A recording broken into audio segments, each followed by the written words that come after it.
Hola oyentes de Radio Sefarad, tenemos el gusto de estar nuevamente con el diplomático español Gustavo de Arístegui. Bienvenido a Radio Sefarad otra vez. Es un placer estar con ustedes, como siempre. Muchas gracias. Bueno, desgraciadamente, como comentábamos justo antes de empezar, convocamos este tipo de entrevistas cuando hay problemas y evidentemente el mundo ahora está pendiente de lo que está pasando con esta guerra que ha empezado hace poco más de una semana entre Israel y Estados Unidos por una parte e Irán por la otra, pero que parece que al menos Irán está intentando que intervengan muchos más en el conflicto y por eso ha estado bombardeando a muchos países árabes e incluso algún país europeo como Chipre. ¿Cuál es su visión sobre este tema? Yo creo que este es un régimen que se está buscando lo que le está viniendo encima desde los 47 años que viene torturando a su propio pueblo, exportando el terrorismo, que viene aplastando la voluntad de libaneses, sirios, y en menor medida, pero no menor medida, no mucho menor medida, Jordania. Yo mismo he visto los resultados de las milicias chiíes proiraníes terroristas en Irak. Llevaba la embajada de España en Irak desde Jordania. Voy al Golfo mucho, sé muy bien lo que han intentado con las minorías chiíes en los diferentes países del Golfo, ideologizarlas, activarlas como elementos de desestabilización. Lo han hecho ya en el pasado con mucho éxito en Bahrein, no lo han conseguido en Kuwait, no lo han conseguido en Emiratos, no lo han conseguido en Qatar donde, o en Oman mismo, donde las minorías están integradas en el país de manera pacífica, incluso en algunos de los países son algunas de las mayores fortunas y forman parte del entramado económico del país. Pero me gustaría decir que sería muy bueno que los españoles, yo escribí un artículo en La Razón hace, pues al principio de esta crisis, y la crisis empezó el sábado, mi artículo mi artículo salió publicado el domingo, en el que yo hablaba de 47 años de un régimen de terror que no hacía más que exportar violencia e inestabilidad. Y me gustaría recordar a los españoles que es que nosotros también hemos subido el zarpazo de Hezbollah a través, además, espoleado, adoctrinado, financiado, adiestrado e ideologizado por parte de Irán. Y esto fue en el año 85. El 12 de abril del año 85, 18 españoles resultaron asesinados en el bar El Descanso, en el kilómetro 14 de la carretera.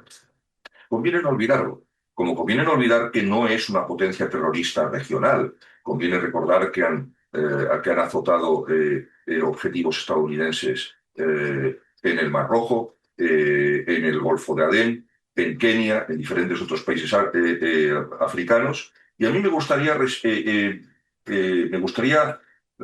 mencionar con mucha emoción los atentados contra la embajada israelí en Buenos Aires y contra el Centro Cultural Judío de Buenos Aires, a donde yo, por cierto, di una conferencia hace unos años después del terrible atentado. No conviene olvidar esto, no conviene olvidar que eso fue Irán, con su proxy terrorista Hezbollah, y que no hay un grupo terrorista de verdad grave, terrible, o sea, quitando, por supuesto, Daesh y Al-Qaeda, que no vamos a olvidarnos de ellos. Obviamente, yo he estado en la lista negra de Al-Qaeda durante muchísimos años. Supongo que no me han quitado todavía, pero en fin, aquí donde estoy en este momento lo tienen más complicado. En todo caso, le quiero decir que si uno empieza a ver lo que es Hezbollah en el Líbano, lo que es Hezbollah en Siria, porque nos olvidamos que Hezbollah tiene una rama en Siria. Nos olvidamos lo que era el régimen de Bashar al-Assad y su padre Hafez al-Assad, que gracias a Dios no existen ya porque hicieron implosión. Nos olvidamos la opresión que han ejercido sobre kurdos o sobre suníes las partes ideologizadas y controladas por Irán de Irak.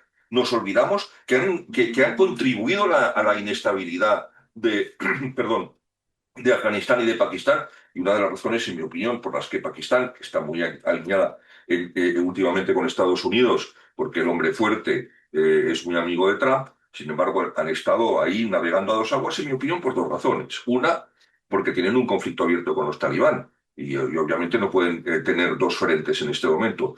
No olvidemos que es un país vecino.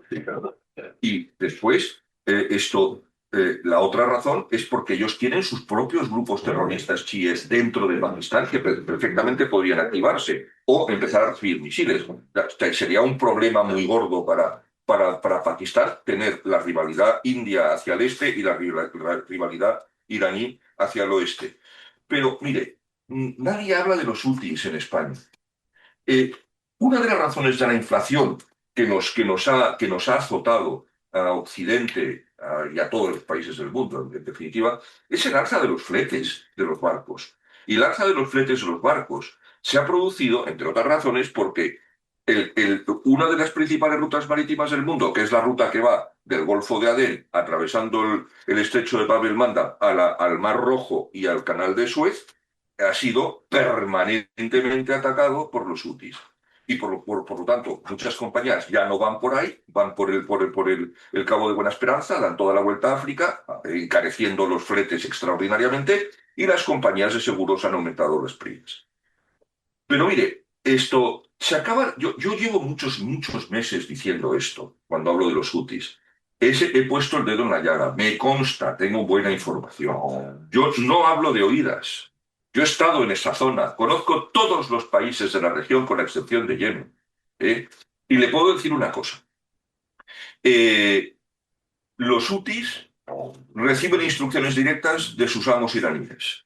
Mejor dicho, el régimen de los ayatolás. A mí me gusta hacer la diferencia.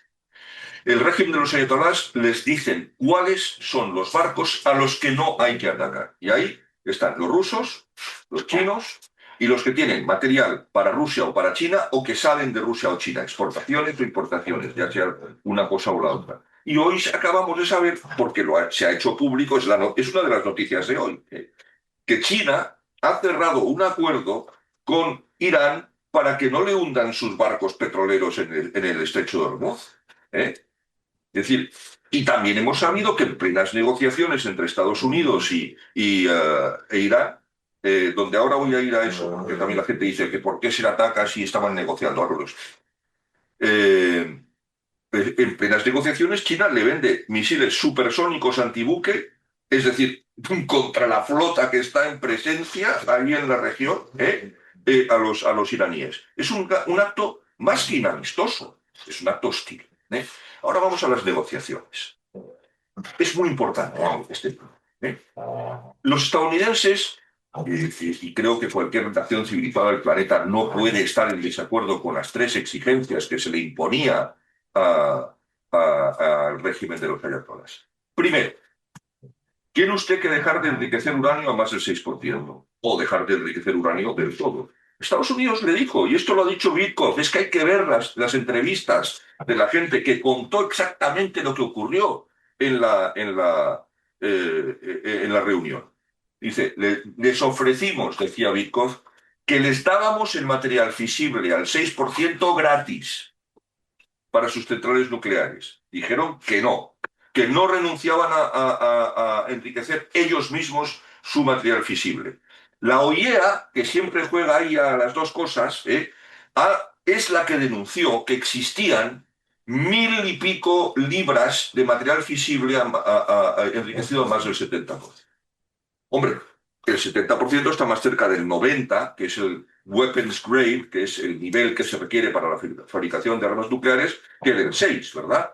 Bueno, pues es que ahora, últimamente, se ha sabido, y esto está comprobado, pueden comprobar ustedes, que los inspectores de la OIEA han hecho público que encontraron trazas de material que había sido enriquecido al 83,7%. El 83,7% está muy cerca del nivel de fabricación de armas nucleares. Punto. Segunda negativa. Les dice, tiene usted que renunciar a su programa de misiles balísticos de medio y largo alcance. En este momento, los misiles iraníes tienen un alcance de 2.500 kilómetros. Llegan más allá de Roma, pueden llegar a Niza. ¿Vale? Entonces, para aquellos ignorantes que dicen que esta no es nuestra guerra, que empiecen a pensárselo dos veces. Los misiles iraníes de hoy, no los de mañana, llegan a Niza. Si uno tira el arco, háganlo. Todo lo que entra dentro de ese arco, Niza, que es neutral, Alemania, Austria, buena parte de Europa del Este.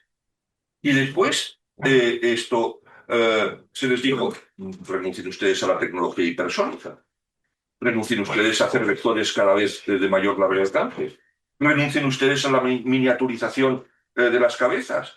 Bien, pues esto, esto no solo fue rechazado por el ministro de Asuntos Exteriores, no solo fue rechazado por la delegación que estaba presente en Ginebra, lo contestó directamente el desaparecido, eliminado, diría yo, el líder de la revolución, cuando dijo, la capacidad misilística de Irán es una línea roja, infranqueable e innegociable. No vamos a renunciar a nuestro programa de misiles.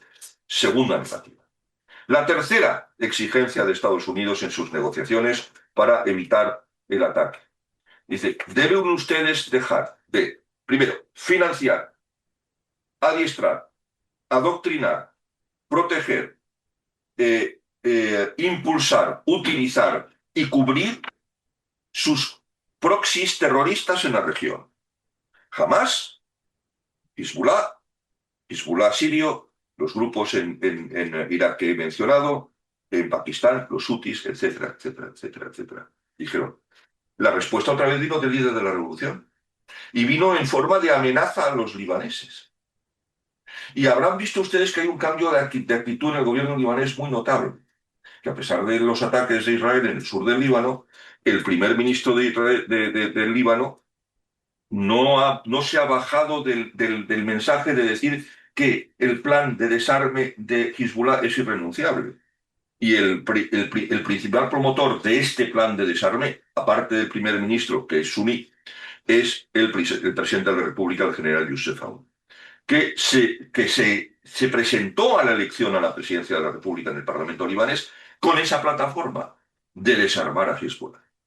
La respuesta vino por el líder de la revolución eliminado, que le dijo, como se empeñen ustedes en seguir con su plan de desarmar a Hezbollah, aténganse a las consecuencias. La última vez que un dirigente de ese mundo, en este caso era la inteligencia siria, Rustom Ghazale, un asesino reconocido, le dijo algo parecido a una persona, era Rafik Hariri en su despacho, en Stura, en el Valle de la Bekaa, cuando le dijo, no te puedes, cuando se sentó Hariri, esto me lo contó el propio Hariri, me lo contó a mí el propio Hariri, en persona, en el salón de su suite en el hotel Ritz de Madrid. Se sentó delante de su despacho como si estuviese despachando con su jefe. Dice, ¿quién te ha dado permiso para sentarte, perro? Le dijo en árabe. Dice, levántate. Dice, vas a votar por la extensión del mandato del presidente de la República. Y dice, no quiero. Pues atente a las consecuencias. Un mes más tarde estaba muerto. Asesinado por Hezbollah, inspirado por Siria, impulsado por Irán. Este es el mundo con el que estamos. Podemos decir de verdad que después de 47 años de agresión permanente, de exportación del terror, la violencia y la inestabilidad, que no hay razón ninguna para atacar a Irán. Si la agresión no tiene que ser inmediatamente anterior, es continuada y en la historia. Esta es la verdad. Me indigna, la verdad, la actitud de ciertos comentaristas, de ciertos periodistas y de ciertos países, no solamente España, sino muchos más. Evidentemente, la situación, según está describiéndola, pues justificaba hacer algo, ¿no? Y también el tema de que esa negociación para el desarme que han tenido en las últimas semanas, pues era nada más y nada menos que para ganar tiempo. No, no hay Bueno, otra eso es lo que estábamos, justificación. lo que estábamos denunciando más de uno, ¿verdad? Ujú. Estábamos denunciando que Irán nunca jamás, y está en mi artículo también, les invito a que lo lean y me gustaría mucho se lo recomiende a sus oyentes. Yo decía que a lo largo de la historia, siempre que había una duda, un momento de debilidad, un momento de credulidad por parte de Occidente, había aprovechado para, para esto, extender sus redes, eh, profundizar su dominio y avanzar en sus programas nuclear, de misiles, etcétera. Hoy tenemos una buena noticia. La Armada iraní no existe. La Armada de la Guardia Revolucionaria no existe. La Fuerza Aérea iraní no existe. Los puntos de fabricación y de lanzamiento de misiles y de drones cada vez son más escasos. La Guardia Revolucionaria está muy asustada, a pesar de que estén muy fanatizados. Los Basij están muy fanatizados, están muy preocupados. Y la profesión de riesgo, de mayor riesgo del planeta hoy en día es ser dirigente del régimen terrorista iraní, porque se ve que dura un poco. En este panorama, ¿cuál es y cuál debe ser la posición de España? Pues la posición de España tenía que haber sido una posición de solidaridad con sus, eh, con sus aliados. Sí, yo no digo que España vaya a mandar los Eurofighters a bombardear Teherán, ¿eh? No digo eso. No digo que mandemos el Juan Carlos I a unirse a la flota del Gerald Ford en el Mediterráneo Oriental. No. Estoy diciendo que si tenemos un poco de visión histórica, eh, hay que ser solidario con tus vecinos, hay que ser solidario con tus aliados. Primero, no gastamos suficiente no invertimos suficiente en defensa y en nuestra propia seguridad. Nos aprovechamos del paraguas defensivo estadounidense. Tenemos 6 destructores Aegis en Rota, no sé por cuánto tiempo, que se unen a nuestras fragatas, que también tienen el sistema Aegis y que son esenciales para el escudo antimisil balístico de Europa Occidental. ¿No parece lógico que incluso los países más reticentes hayan permitido el uso de sus bases a Estados Unidos? Siempre dicen con eso que es para cosas defensivas. ¿De verdad pensamos que las bases en Diego García o en el Pacífico francés son solo para uso pacífico? Y después vemos el cambio de registro de algunos políticos, ¿no? Vemos cuando Macron dice, hombre, hay que convocar urgentemente el Consejo de Seguridad y hay que pedir una desescalada y la vuelta a la mesa de negociaciones. Y dice, bueno, pues es que la mesa de negociaciones, los iraníes, los ayatolás no quieren ir a la mesa de negociaciones y lo han puesto de manifiesto muy claro. ¿Qué quiere usted que hagamos? Bien, y cuando empiezan a tocar intereses europeos, dicen, a ver si se van a pasar estos tíos que les mando un submarino nuclear y un solo submarino nuclear tiene más potencia que todas las bombas lanzadas en en la Segunda Guerra Mundial. Hombre, ni tanto ni tampoco, ¿verdad? O ni tampoco ni tanto. Hay que ser en la política de Estado, por excelencia, es la política de seguridad y la política exterior, que debe construirse sobre grandes consensos y quienes se quedan fuera, indefectiblemente, siempre son los extremos, la extrema izquierda y la extrema izquierda y normalmente la extrema derecha, porque en muchos países el nacionalismo de derechas, esto muy conservador, e incluso la extrema derecha, no está fuera del consenso, por lo menos en materia de seguridad, pero las izquierdas europeas cada vez más sí, e incluso la izquierda americana, la liderada por estos sujetos que se llaman The Squad, ¿verdad?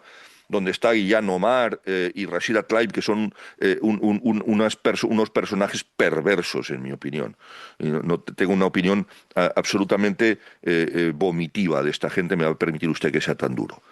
En todo caso, la actitud de España demuestra varias cosas. Y hoy justamente hoy, hoy día viernes 6 de marzo, se publica en La Razón un artículo mío en el que explico, o más bien critico y analizo la actitud del gobierno de España, que demuestra, como decía al principio, incompetencia, descoordinación, desconocimiento, falta de profesionalidad, sectarismo cósmico de características cósmicas y una incapacidad de entender que el mundo ya no es el del año 90.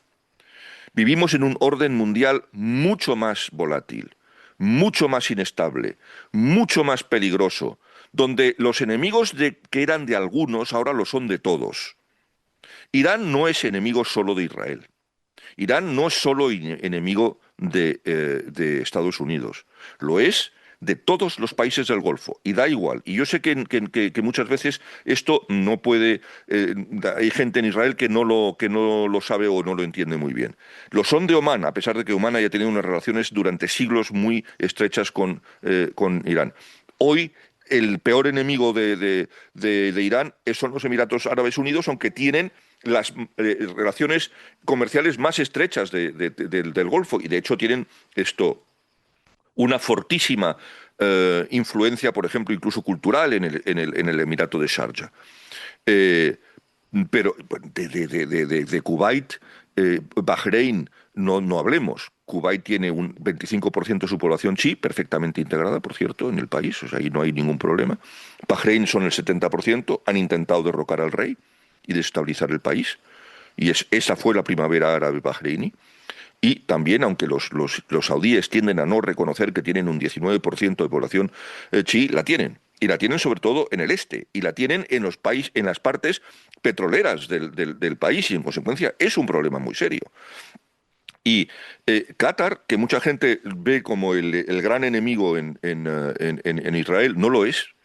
Yo no voy a aquí revelar nada. Tiene una base turca, tiene una base estadounidense con 20.000 personas, y es el comando central de CENTCOM, y recibe el mismo número o más de misilazos en barrios residenciales y en las terminales de gas que todos los demás. ¿Eh? Y en este momento, lo que está intentando Irán con esto no era meter a esta gente en la guerra, porque como entren en la guerra se van a enterar. Estos tienen aéreas muy serias, ¿eh? Con aviones de ultimísima generación y gente muy bien preparada. Todos ellos, y algunos con experiencia de guerra, porque ya hemos visto que saudíes y emiratíes llevan años guerreando en Yemen y se saben muy bien el tema. Bien, pues lo que querían es forzar a los países del Golfo a que acabasen hartando y que ellos presionaran a Estados Unidos para que se acabase la guerra. Eso es lo que estaban buscando. Pero estamos viendo, y en fin, no se puede hablar de oídas como hacen muchas veces los tertulianos españoles. A fecha de ayer, no tengo los datos de hoy porque estoy hablando con usted y estaba liado con otras cuestiones, no tengo los datos de esta mañana, pero los datos de anoche, los ataques con misiles balísticos se habían reducido en más de un 80%, e incluso los de drones en un 83%. ¿Esto qué nos dice? Los analistas de Salón decían que se le iban a acabar las defensas antimisiles antes a los países del Golfo, a Estados Unidos e Israel, y que las capacidades misilísticas de Irán eran ilimitadas. Y dice, espere un segundo, dos cosas. Usted dice que son unas capacidades misilísticas ilimitadas, y al mismo tiempo estaba usted diciendo que no tenía capacidades misilísticas y que en consecuencia no estaba justificado el ataque. ¿En qué quedamos? ¿O las tiene o no las tiene? Si las tiene, hay que prevenir los daños que sin duda tenían la intención de provocar.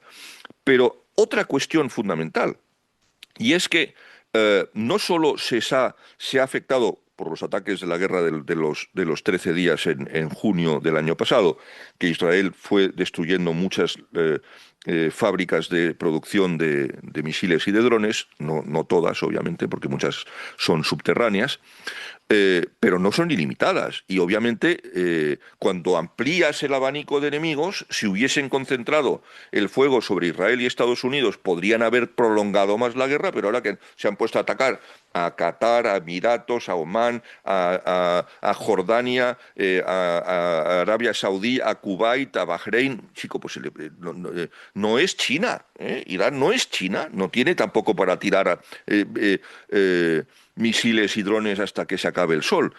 Entonces, francamente, creo que además los cielos están dominados por la aviación israelí y por la aviación estadounidense, las defensas antiaéreas han sido aniquiladas, los sistemas S-300, no sé si tienen el S-400, creo que sí. algunos, pero yo creo que también han sido eliminados por Israel. En consecuencia, eh, obviamente estamos ante un 20%, 25% de la población de más de 90 millones de habitantes está extraordinariamente fanatizada. Y que el cambio de régimen no se va a poder lograr desde arriba. Por eso Trump está pidiendo que se haga desde abajo y que sean los propios iraníes los que aprovechen esta oportunidad única en su vida para poder reclamar su país, su libertad, su dignidad. Pues le agradecemos mucho, señor Gustavo de Arístegui, que nos haya contado con tanto fundamento y conocimiento de causa de cómo es el panorama y cuál es la realidad actual. Y también a partir de ahí podemos derivar o intuir cuál podría ser el desarrollo futuro de esta guerra. Esperemos que esto se acabe lo antes posible para que prime aquí la vida y también, como usted mencionaba, la libertad de ese país. Muchas gracias por habernos atendido. Un placer muy grande, muchas gracias.